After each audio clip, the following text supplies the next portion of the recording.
Hi, everyone, and welcome back to another episode of Inside Scoop. This is a loss prevention magazine podcast, and we try to have lots of different types of people on. And I'm really thrilled today to have a chief of police from a community a lot of folks maybe don't know about. He's from Lake Worth, Texas, which is a community outside of Fort Worth, or actually surrounded by Fort Worth.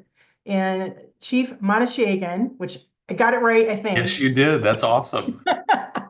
The reason why I'm talking to the chief today is he submitted a really interesting article, and we'll get into that. But before we get into all that, Chief, can you give us a little bit of your background, little history about who you are, so our audience gets to know you? Sure. So my name's JT. I've been in law enforcement all of my adult life. I started as a dispatcher when I was 18 years old, served in the military and military police and intelligence, and then civilian law enforcement ever since. So this is really all I know, going on 22 years now.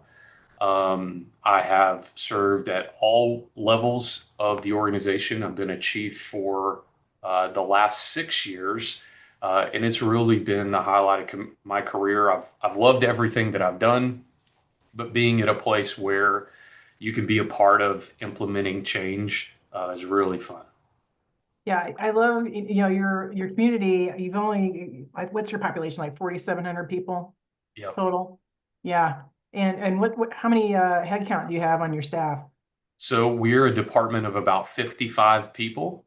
Okay. The deceiving thing about our size and our population is it doesn't take into account the people who pass through. So we are over 400,000 cars a day. And you got Wow. to imagine there's at least one person in every one of those cars, more than likely, a few. And so that's really the driver of the retail sector of our community. And if it were not for our retail partners, we wouldn't even exist. That's how a community that's 2.5 square miles has 50 employees at the police department, and it thrives as much as Lake Worth does. So tell us a little bit about the community. So is it sort of like a vacation spot? Is there a lake that folks go to? Like what drives people to visit your community? So it's a major thoroughfare. It's situated on an interstate loop that is the major corridor that makes a loop around the city of Fort Worth. But we connect the distant parts of Tarrant County to the metropolitan center. And, we've got a state highway, the interstate loop. And so folks who live out away from the Metroplex drive through our community to get to work, school, what have you. We are surrounded by Lake Worth, which provides water to the city of Fort Worth. It's a part of the Tarrant Regional Water District. And then just across the lake from us is Lockheed Martin, where all of the F-35s are built.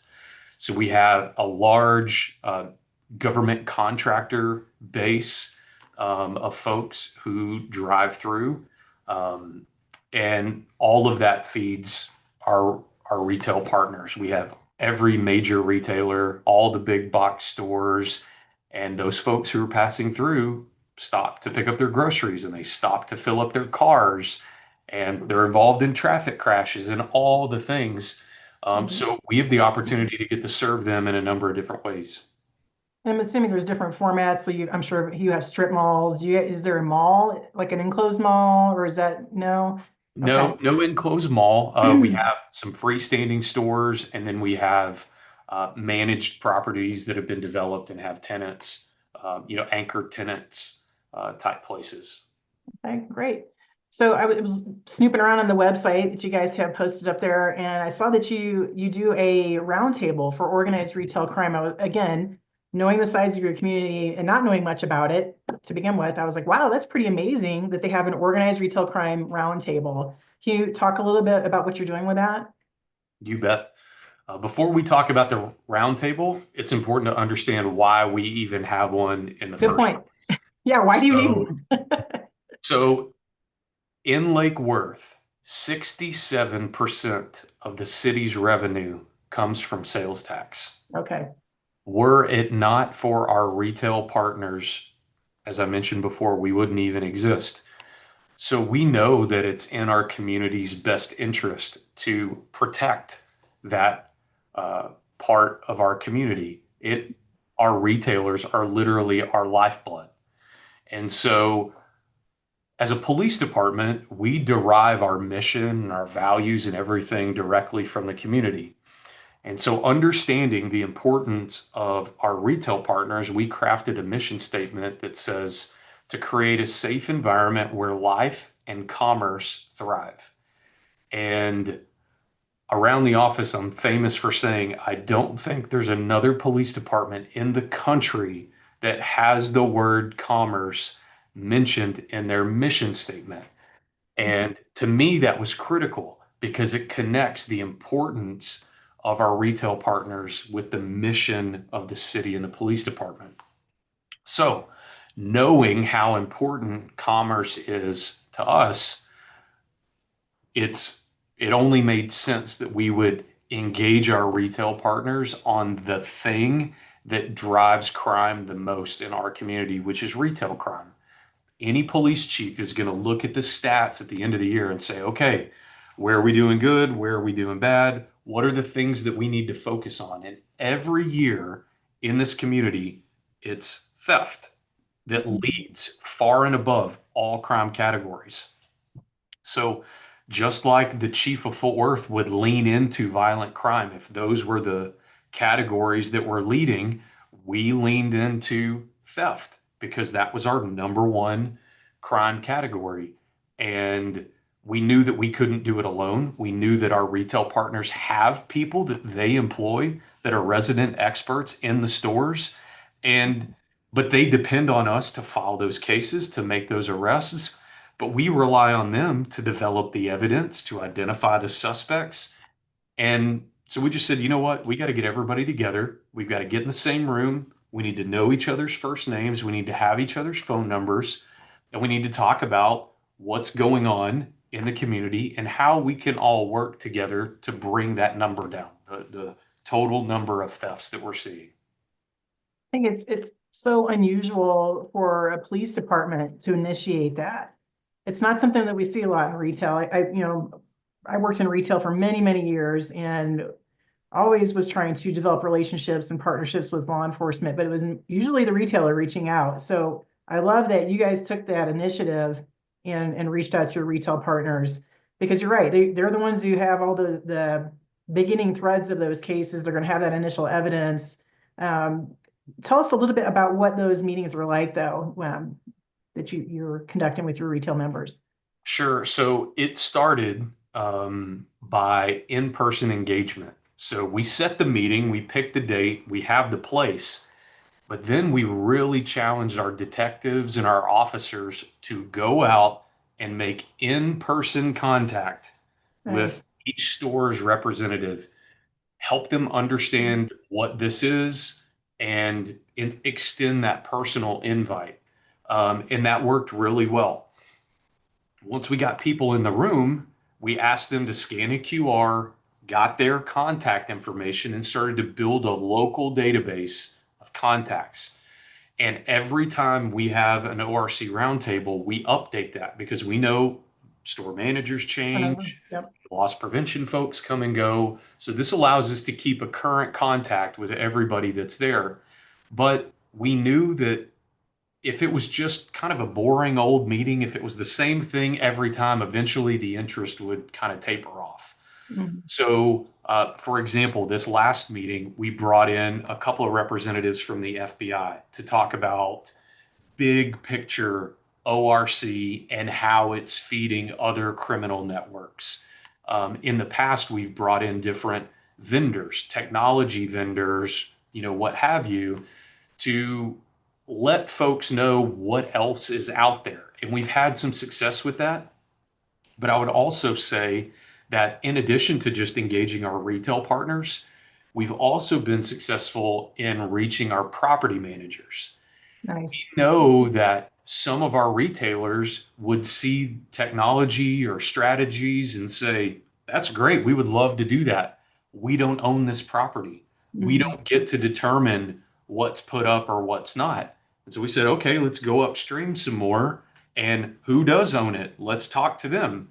And so we've been successful in engaging some national property managers, helping educate them about what's available, how we can help, how they could benefit from implementing different technologies.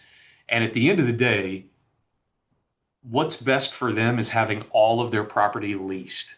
And being able to lease all your property depends on its safety, its security, so many things. So everybody, all kinds of different stakeholders are at the table. And we share stories, we talk about trends, we build relationships, we provide food. Um, Very important. you bet. You bet. That's normally what gets folks to the meeting. Yeah. Um, but at the end of the day, it's just trying to be real and available and approachable so that we can solve problems together. Yeah, I love this. It's like the perfect model of what you want to see happening between the community members, retailers and law enforcement. And unfortunately, that's not what's happening out there across the country. I mean, even just some of your neighboring cities around you don't have that model. Um, what would you say to like a law enforcement officer who's working in a department, who's got a chief whose focus is not on commerce, who doesn't see it as that important? Like, how do they sort of fight those headwinds within their department? Unfortunately, every department, every chief is going to have to establish their own priorities. Sure. And there is a hierarchy of importance. We're going to begin with life first. And Hmm. so if there's something going on, violent crime, problem areas, it's just a fact that those are going to get more attention. They're going to get more resources.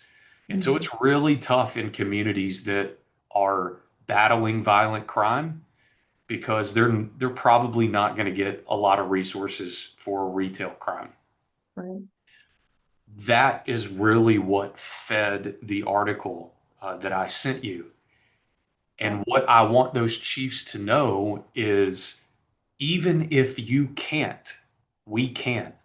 Every case that we're solving here in Lake Worth is tied to a half dozen in Fort Worth.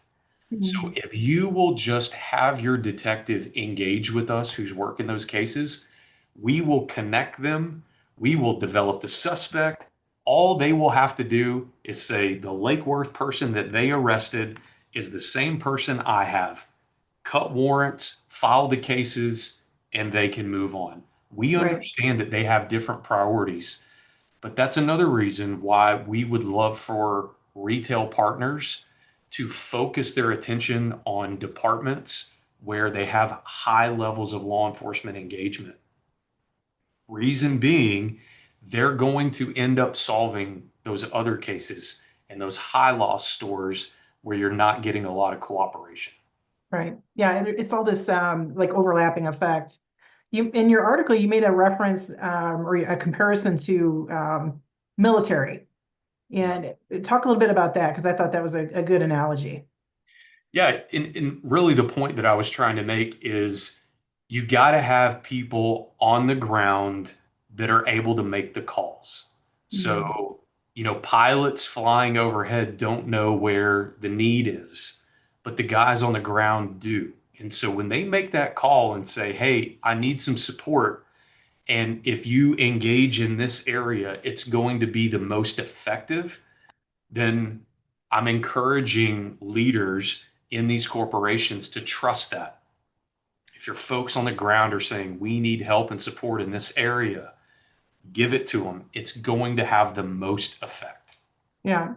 Yeah, I think, in your article, you talked a little bit about our tendency, and I agree with you in retail and loss prevention, especially, we have a tendency to just throw everything we can at a problem. Like if we have a high shrink store that has these KPIs, whether it's, high shrink departments, incident levels, some different capital cap index type, you know, indicators around this store, we just throw stuff at it. And you're saying that's not the best probably approach. And I understand the squeaky wheel gets the grease, It sure right? does. So on the surface, that makes sense. Mhm. But what I'm advocating for is for the best use of the resources. So, Right. yes, you can flood a high strength store with additional personnel, a different additional technology, more leadership, all of those things. But at the end of the day, you need the police to file the case. Right. And you can put all this work and effort into a location, but if we can't hold the bad guys accountable, then what is all that for? Right. So I'm simply saying if the goal is to stop the theft from happening, then we have to apprehend those who are doing it and we have to hold them accountable. And if you don't have a high level of law enforcement partnership, if when you call, they don't come or they don't come quickly, maybe you should reevaluate and reallocate those resources to a place where they do come and they come quick. Mhm. Yeah, I think even another way of looking at it would be, well, maybe your starting point is the relationship, right? And so instead of starting with throwing all the resources, you take your people resources, whether it's an LP leader or maybe it's a store manager, and that person does some outreach and kind of does a temperature check, right? And if they are running up against a brick wall or they are getting no response from law enforcement, to your point, maybe you don't throw more resources at it because you're not going to get anywhere anyway. Sure. So that could be a good first step. Yeah, and the same Yeah. is true when folks, let's say they live in the neighborhood and there are people speeding through the neighborhood. What do? They call the police department. Mhm. They show up to council meetings. They email their city council person Right. and say, hey, we're experiencing these problems in the community. Is there something you can do to help? The same would be true with retail theft. If you were not seeing the level of law enforcement partnership that you wanted, you could absolutely reach out through all of those same avenues to try to help that get better. You're right. It should probably start with engagement more than just resources. Throwing stuff at it. So what about those folks that have retail, brick and mortar in areas like in LA or Chicago, or New York even, where like to your point, violence is first. But I studied criminal justice too, just like you did back in college. And there's this whole theory about if we let things slip through, if there are broken windows, that Mhm. even if it's not a violent crime, it still impacts the community and it sort of exacerbates what's going on in that community. So, what would you tell retailers that live in those areas that are just not getting the response from police? Should they just give up? Should they just close their stores and move out of there? Well, the retailer's orientation and focus is the same as ours, and that's to serve the community. And so Hmm. I would say leaving the community is not the best thing. The Right. store is likely there because the folks there need what it has to offer, Hmm. but it has to make sense for both sides. It has to serve the community, but it also has to serve the store, the corporation, the ownership. It has to make sense. Hmm. And of course, the first step would be to have a great local law enforcement partnership. But if that's not possible, understandably, you have to start taking precautions in the store.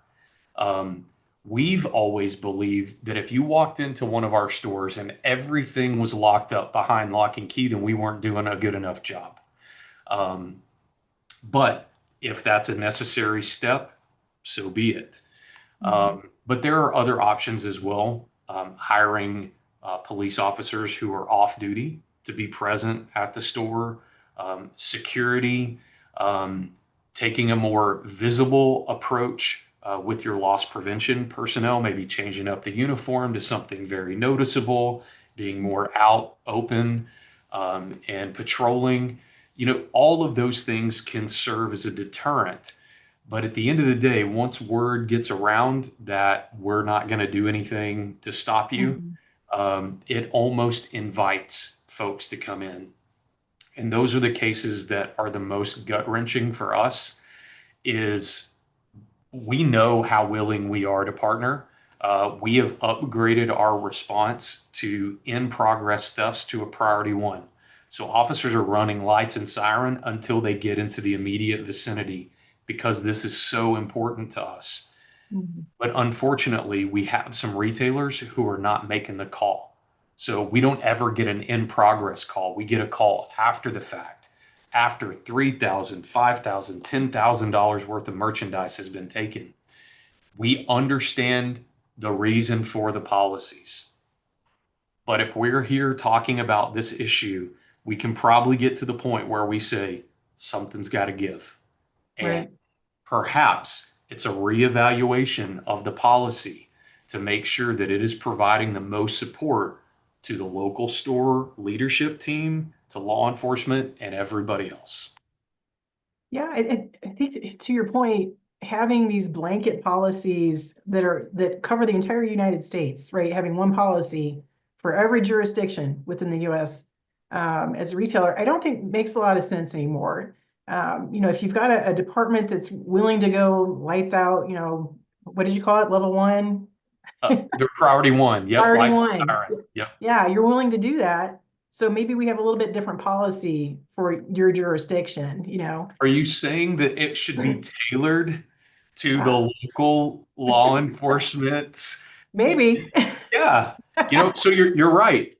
Maybe a blanket policy serves the majority of your stores. But if you Mhm. have one that has a high level of partnership with law enforcement, maybe there's a provision to revisit that on a case by case to maximize the investment that the store is making there. Yeah, absolutely. And I think over the years, we've sort of taken away decision making from local folks. And I know why. It's because there's been incidents that have happened, people got hurt, or whatever it was. But we've gone, I think, too far. Just like many things right now in this country, we've gone a little bit too far in one direction. And so maybe we need to give some of that decision making ability back to the local folks, who really know the environment best there. You're right. And we've gone through that same exercise in law enforcement where officers had tons of freedom and autonomy, and Mhm. something went wrong somewhere in the country. And so we screw it down tight. We wrap it up in all Yeah. kinds of policy and procedure to the point where they don't feel like they can do their job anymore. And then people sit back and they're just astonished that things aren't going well. You're right. So listen, if we're going to go through the trouble to hire or recruit, hire, and train the best of the best, then we've got to let them do their jobs. I think Right. Steve Jobs said it best when he was like, it makes no sense for me to hire all of these really smart people and then tell them what to do. Yeah. Use those big, powerful brains of yours to solve problems, empower them, and equip them to do that. Sure, will they make a mistake here and there? Yes, they Yeah. will. We have to expect that. We have to do our best to mitigate and train them through that. But Mhm. every mistake turns into a learning opportunity, and they're going to get better. So Absolutely. we've got to come back to a more common ground where we're trusting our employees to do what we hired them to do. Yeah, just like in any corporate atmosphere, right? You hire the best, and then you inspect what you expect, right? You're going to check in, do some auditing, and I'm sure you guys are doing that as well. Those are Yeah, all things I that you should be I doing. appreciate that Admiral McRaven quote there. He's one of my favorite authors, but you're Yeah, absolutely right. yeah, yeah. 100%. So talk a little bit about the results that you're seeing from sort of this, I call it almost like an attitude that you guys have, which I love. What are the results you're seeing? So far this year, retail crime is down about 24%. Nice. And it leads all of our other crimes far and above. I mean, we don't have a lot of violent crime, thankfully. Mhm. So retail crime is our leader. But everything, and we can track it back to when we first started having these ORC roundtables and being more intentional about engaging our partners. We Mhm. have seen our numbers of theft come down each year. So Nice. I'm not saying it's a strategy that's going to work in every community, but I can say it is working in this community and it's worth exploring in others. Absolutely. Well, it starts at the top, and your perspective, I think, is the right one. And I think some departments that may be struggling, there maybe the philosophy is a little different at leadership level. So I appreciate the fact that you are open-minded to looking at things a little bit different with retail crime, because it's not one size fits all for sure. And sometimes as a chief, you need a win. And Right. if you're looking at a bunch of different problems, another encouraging word I would have for them is consider retail theft. These are strategies that you can easily implement, small changes, engage with your partners. And if you're looking for a win, this is an area that offers a lot of opportunity. Yeah, really good point. Really good point. So how is it working with some of the jurisdictions around you? Are you going to other ORC group meetings? Like I think Dallas Fort Worth area has its own ORCA. Do you guys They, participate with that? they do, and we are starting to. Okay. Um, Interestingly, many of those folks are coming to our ORC meeting. That's Oh, when you we have food. learned, that's it, right. That's when we learned that those other ones even existed. Okay. Admittedly, I didn't do a ton of research. I just saw the need and said, let's do something, only to discover after the fact that there kind of is this, DFW area group that was meeting. Right. But many of those folks came to ours. We got to know them. We've now had other police departments who are sending assistant chiefs, detectives to our meeting to understand what we're doing so that they can take it back to their community and implement that strategy there. And we have a free for all mentality. Whatever we're doing, if you like it, it's free to you. It does nobody any good to be proprietary with what we're doing here. If it works, use it, take it. So we've been able to do that, which has been great. It's helping others in the area, and hopefully that continues to grow. And that was another one of the reasons why I wanted to write it. It helps get those ideas out and maybe into the minds of others who can do something with it. Excellent. Well, this is great stuff. I hope you guys have many more meetings and you continue to see reductions in retail crime. And I'm hoping after we run this podcast, I hear from some of the retailers that work with you guys down there and get some feedback. But yeah, I just, like I said, saw your article, thought, wow, this is great stuff. And we're going to be putting this out in our next print issue. So hopefully everybody will read it there. And then it will run in digital as well. But please feel free to write more. I think you've got some great ideas. And you can write about experiences that you are having in your department. But would love to see more from you, Chief. That would be great. Well, thank you for that. Thank you for this opportunity. Our heart is really just to help our partners, help our communities. And if there's an idea or something that we've come across that could help do that, we just want to share it. So thank you for allowing me the opportunity to visit with you and write for the magazine. I just hope it helps somebody. Absolutely. True servant leadership. I love it. Well, thank you so much, Chief, and I hope you have a great rest of your day. And thank you to everyone who listened in, and look for more of our podcasts down the road.